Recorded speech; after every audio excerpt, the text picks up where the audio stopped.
Now, if you notice the graphic we put up when we were teasing Samson Esemuede coming on the show, you notice the topic is we've been spending most of our lives living in a fund manager's paradise. Now, we're going to explain that. For the young people out there, this is inspired by a song from 1995 by Coolio, very popular song called Gangsta's Paradise. So here's a clip in case you've forgotten.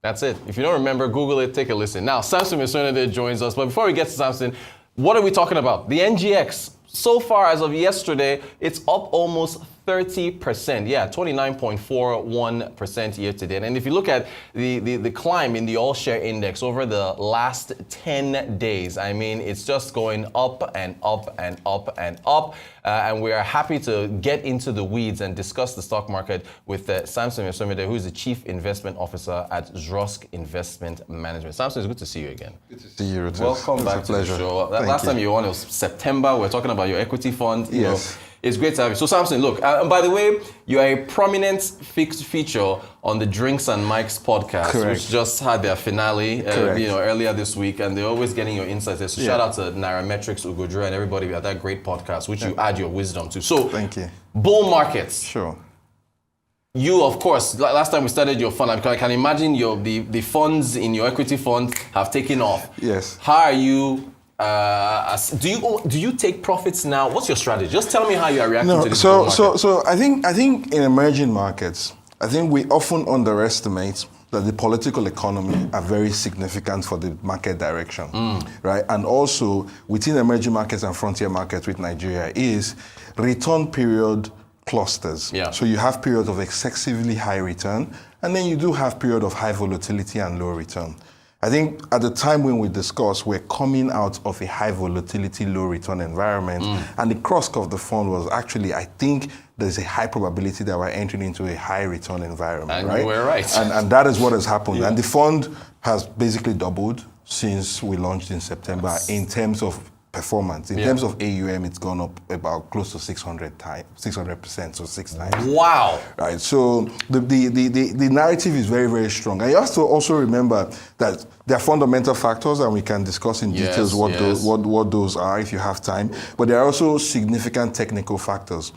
This is an asset class that is largely over-owned by every pool of money that there is, right? So put things in context. The collective investment scheme in Nigeria is about 4 trillion AUM. That's Naira? Naira, yes. The amount invested in equity funds is less than 50 billion. Wow. Right? So no one owns this asset. So what you are seeing is a shift away from, and the equity market over the last 3 years has shown very, very strong returns. So people are looking at the market and realizing that equity has consistently beaten fixed income money market yields.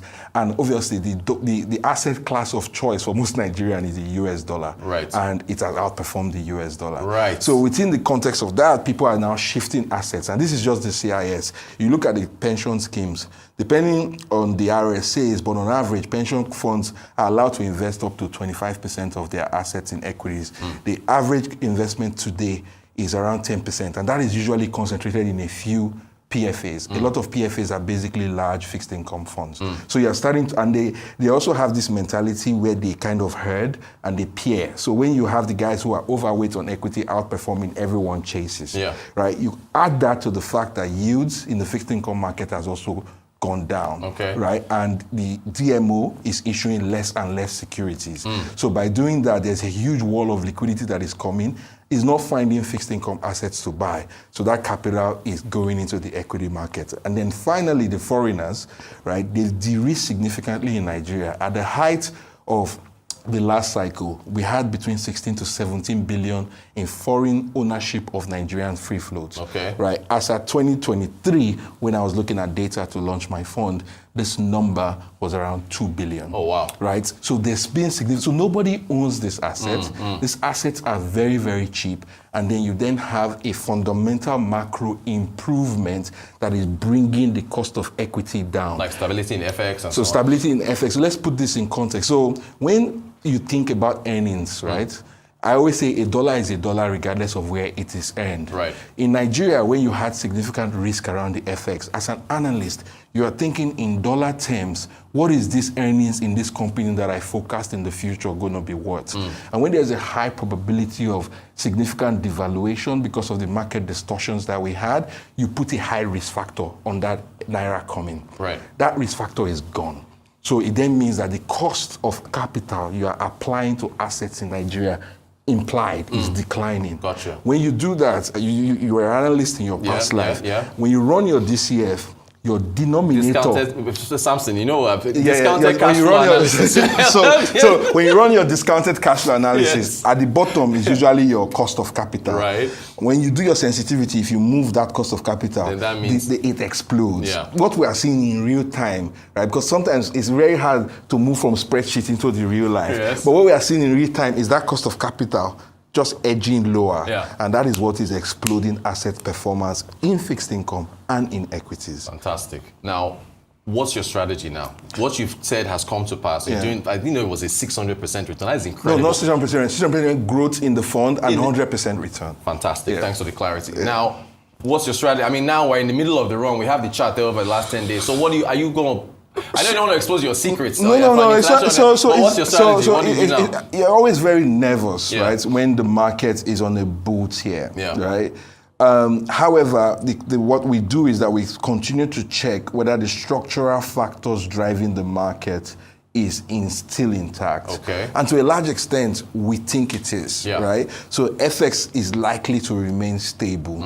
Oil revenues is likely to improve. The take of oil revenues that flows to the fiscal federation and by extension the reserve is likely to improve.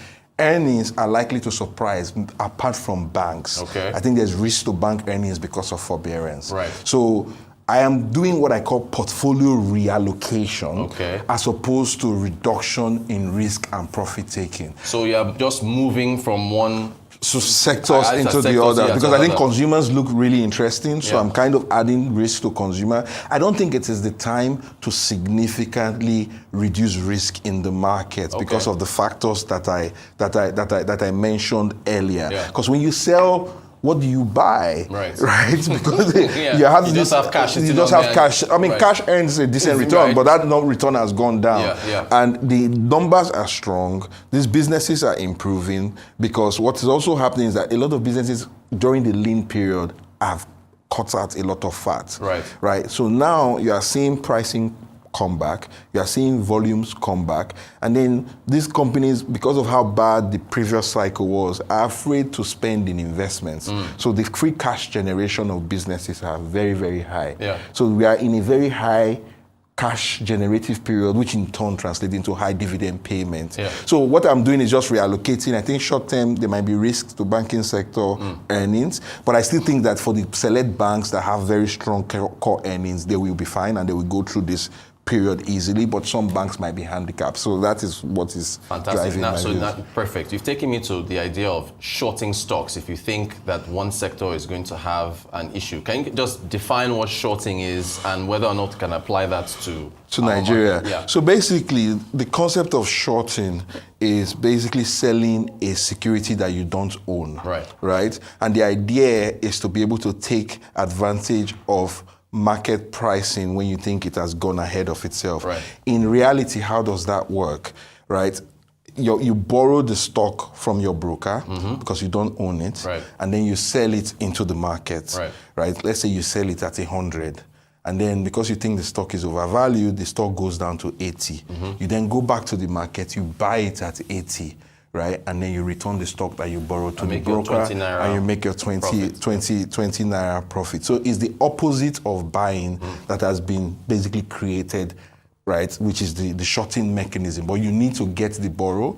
There's a concept of naked shorts, which basically means there are some exchanges. It's very difficult for that to apply in Nigeria, where you can basically short in the market without having that borrow requirement.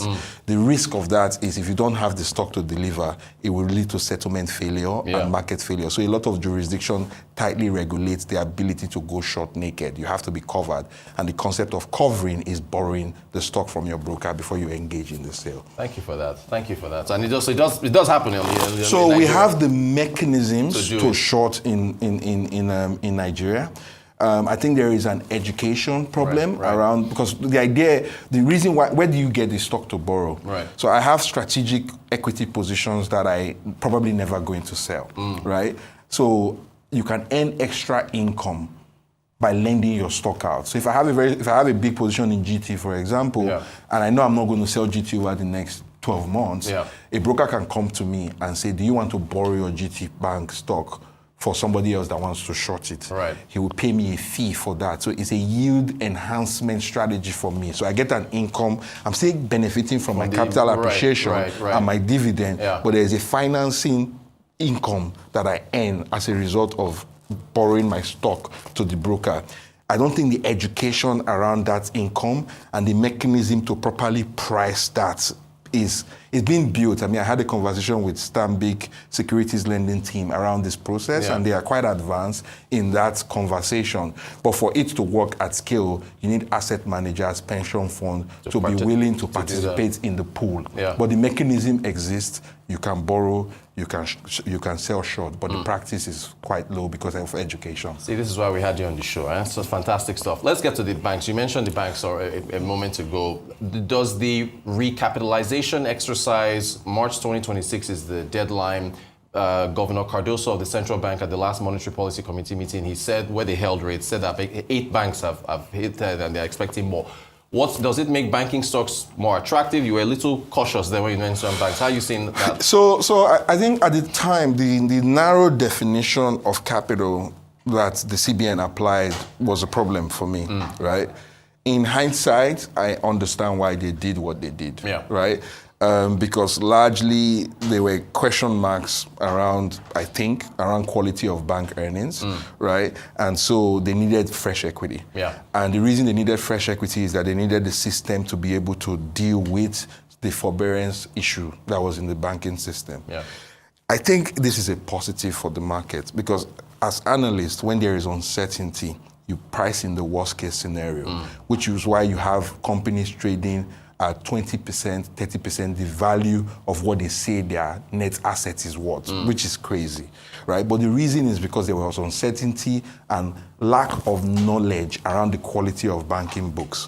What the CBN is doing by forcing the banking system to raise capital and taking the heat and cleaning up the forbearance is that as an investor, you have a lot more confidence on the quality of the books that the bank present to you. That has to be positive for the system, and that is why I am not surprised that the banks who have successfully done this and have provided the necessary disclosure has done as well as they have. What about insurance? So the recapitalization. I mean, it's not as where banks are. It's not as advanced. The need for capital. I think. For the insurance sector, the last time there was a recapitalization sector, I think was like over 20 years ago.